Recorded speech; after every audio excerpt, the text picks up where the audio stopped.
deeply asleep. The school nurse, Mrs. Chen, pulled me aside with a grave expression. Maggie, I've been a school nurse for 23 years. This isn't normal tiredness. Has anything changed at home? New medications? Diet changes? Nothing, I said, watching my daughter's chest rise and fall with heavy, almost labored breathing. Wait. Dorothy's been giving her vitamins. Those gummy ones. She said Emma needed them to stay healthy during flu season. Mrs. Chen's eyebrows rose. What kind of vitamins? Do you have the bottle? Dorothy keeps them in her room. She gives them to Emma after breakfast before I leave for work. Maggie. Mrs. Chen's voice dropped. I think you need to find out exactly what's in those vitamins. That drive home felt like it took hours instead of 15 minutes. Emma slept in the back seat the entire time, not even stirring when I carried her inside. Dorothy met me at the door, her face arranged in concern. Oh dear, the school called me too. Poor Emma, she must be coming down with something. I'll make her some soup. Where are the vitamins you've been giving her? I cut her off. Dorothy blinked. The vitamins? They're in my room. But Emma's sleeping now, she doesn't need. I need to see them. Now. Something in my tone must have warned her. Her face went carefully blank. Of course, dear. They're just children's vitamins from the pharmacy. Let me get them for you. She disappeared into the guest room. I stood in the hallway, every instinct screaming that something was wrong. When she returned, she handed me a bottle of regular children's gummy vitamins, still sealed in plastic wrap. Here they are. I bought them last week when I noticed Emma looking a bit pale. I stared at the sealed bottle. You said you've been giving these to her for 3 weeks. Did I? I meant I've been meaning to give them to her. Memory isn't what it used to be. Then what have you been giving her every morning? Dorothy's smile didn't reach her eyes. Nothing, dear. You must be confused. You work so hard, it's understandable. That's when I heard it. A tiny voice from Emma's room. Mommy? I pushed past Dorothy and rushed to Emma's bedside. She was awake but groggy, her eyes unfocused. Hey baby, how are you feeling? Tired. Mommy, I don't want the sleepy pills anymore. They make my tummy hurt and I can't wake up. The room went cold. What sleepy pills? Emma's words were slurred. Grandma gives me one every morning. Says it's a special vitamin just for me. But they're not vitamins, Mommy. They're pills. Big ones. She makes me take them with orange juice so I can't taste them. I turned slowly to Dorothy, who stood in the doorway. Her face had gone white. What have you been giving my daughter? Just something to help her sleep better.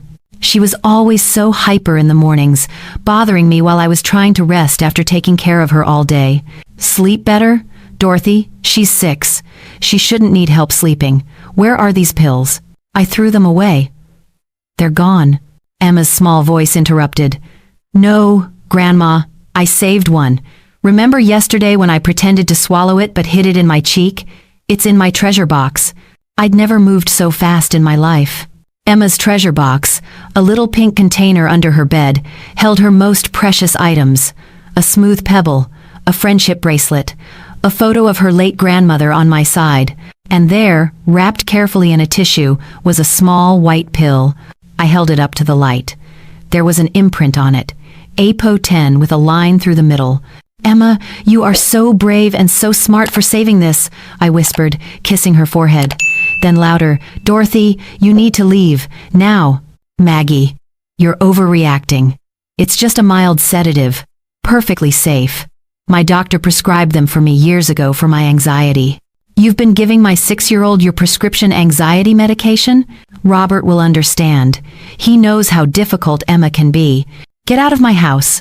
After Dorothy left, her protests ringing in my ears, I called our pediatrician, Dr. Samuel Okonkwo. When I described the pill and read him the imprint, there was a long, terrible silence. Mrs. Parker, bring Emma in immediately. And bring that pill. Do not let her eat or drink anything. I'll be waiting. At the clinic, Dr. Okonkwo examined Emma thoroughly while I sat there, my heart pounding so hard I thought I might pass out. Finally, he sat down across from me, his face grave. The pill Emma had is Zopiclone, 10 milligrams. It's a prescription sleep medication, quite powerful. For an adult, it induces sleep. For a child Emma's size, He paused, choosing his words carefully. Maggie, at that dosage, Emma is lucky she didn't suffer respiratory depression. Lucky she didn't fall and hurt herself. Lucky the cumulative effects over 3 weeks didn't cause serious neurological damage. The room spun. She's been taking one every morning for 3 weeks. Every morning? Dr. Okonkwo's eyes widened. That's Maggie. I need to run blood tests immediately. We need to know if there's any organ damage, especially to her liver and kidneys. And I'm legally required to report this. Report it to whom? Child Protective Services. And possibly the police. What you're describing is child endangerment at minimum. The blood tests took 2 hours. 2 hours of watching Emma sleep, wondering if I'd ever see her vibrant smile again, wondering how I'd miss this. How many mornings had I kissed her goodbye, rushed off to work, while Dorothy was drugging my child? When Robert called from his business trip in Chicago, I could barely get the words out. Your mother has been giving Emma sleeping pills. Prescription sleeping pills. For 3 weeks. That's ridiculous. Mom wouldn't. The doctor has blood tests. The school has documentation. Emma told me everything. Robert, she's been drugging our daughter because Emma was bothering her in the mornings. Silence. Then, quietly, I'll be on the next flight home. But there was something in his voice. Something that made my blood run cold. Robert. Did you know? What? No, of course not. You hesitated. More silence. Maggie, Mom mentioned once that Emma was exhausting her. She asked if I thought it would be okay to give her some melatonin. I said no, but I thought she meant those kids' melatonin gummies from the store. I didn't think. You didn't think she'd drug our daughter with prescription medication? That should go without saying, Robert. The tests came back showing elevated liver enzymes and slight kidney stress. Nothing permanent, Dr. Okonkwo assured me, but Emma would need to be monitored. She'd also need to be slowly weaned off the medication to avoid withdrawal symptoms. Withdrawal symptoms. My 6-year-old daughter was physically dependent on sleeping pills. The CPS caseworker arrived the next day. Detective Sarah Mitchell from the local police department came with her. I told them everything, showed them the pill, the sealed vitamin bottle, gave them Dorothy's information.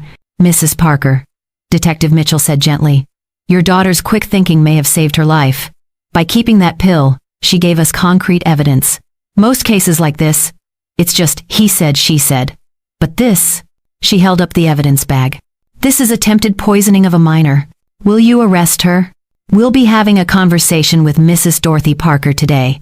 Whether it becomes an arrest depends on several factors, but at minimum, there will be a restraining order. She won't be allowed near Emma. When Robert got home that evening, he looked like he'd aged 10 years.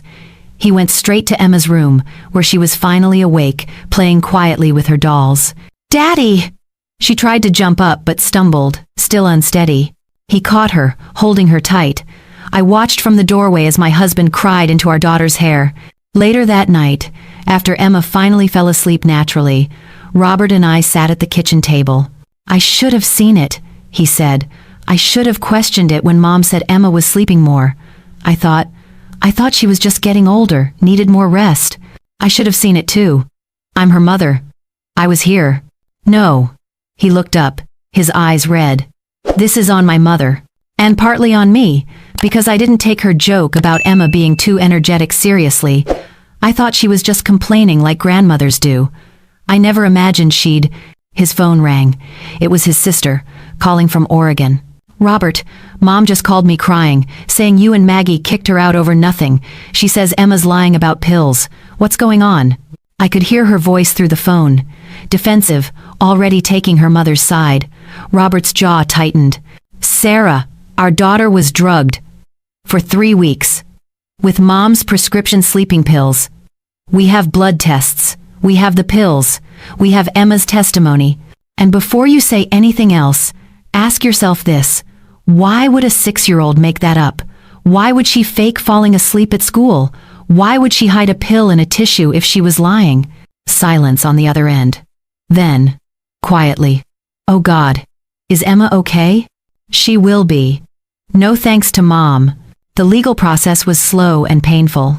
Dorothy was arrested and charged with child endangerment and reckless endangerment of a minor. Her lawyer tried to argue diminished capacity, claiming she didn't understand the danger. But the prosecutor had evidence. Dorothy's own prescription bottles, showing she'd been refilling them regularly. She knew exactly what she was doing. The worst part came during the investigation when they pulled Dorothy's phone records and text messages. She'd been texting Robert's sister almost daily with complaints about Emma. That child never stops moving, never stops talking. I'm exhausted. I can't get a moment's peace with her around. Robert expects me to watch her all day while he travels. It's too much. And then, dated 3.5 weeks ago, I found a solution. She's much calmer now. Much easier to manage. Sarah forwarded me the messages, her own text filled with apologies. I should have realized what she meant. I should have called you. I'm so sorry. Emma's recovery was gradual. The first week, she had nightmares and complained of headaches. Dr. Okonkwo explained it was her body adjusting to the absence of the drug. By the second week, her natural energy started returning, and I'd never been so grateful to hear her running through the house at 7 a.m. on a Saturday. The school was incredibly supportive. Mrs. Chen, the school nurse, stopped by our house with a gift for Emma, a small journal. Emma, I want you to write down or draw anytime you feel weird or wrong or uncomfortable about anything. And I want you to remember that you are a hero. You saved yourself by speaking up and by keeping that pill. You are so brave. Emma beamed, clutching the journal. That night, she wrote her first entry, which she insisted on reading to me. Today I am not sleepy. Today I played for 2 hours and didn't need a nap. Today Mommy made me pancakes and I didn't fall asleep before eating them. Today is a good day. I cried myself to sleep that night. The trial happened 6 months later. Dorothy's lawyer negotiated a plea deal, 2 years probation, mandatory psychiatric evaluation, and a permanent restraining order keeping her at least 500 feet from Emma at all times. Robert had wanted to push for jail time, but the prosecutor explained that with her age, lack of criminal history, and the fact that Emma had ultimately recovered, a judge was unlikely to sentence her to prison. But this will be on her record forever, the prosecutor told us. If she ever tries to be around children again, this will come up. Robert's relationship with his mother ended that day. She tried calling, tried sending letters through her lawyer claiming she'd been trying to help, that we were overreacting, that Emma was just a difficult child who needed to calm down. Robert read one letter and then burned the rest without opening them. She still doesn't think she did anything wrong, he said quietly. After everything, she still thinks she was helping. I filed for divorce 6 months after that. Not because of Dorothy directly, but because of what her actions revealed about my marriage. Robert had known his mother suggested medicating Emma. He'd said no but hadn't followed up, hadn't checked, hadn't protected our daughter. And when I really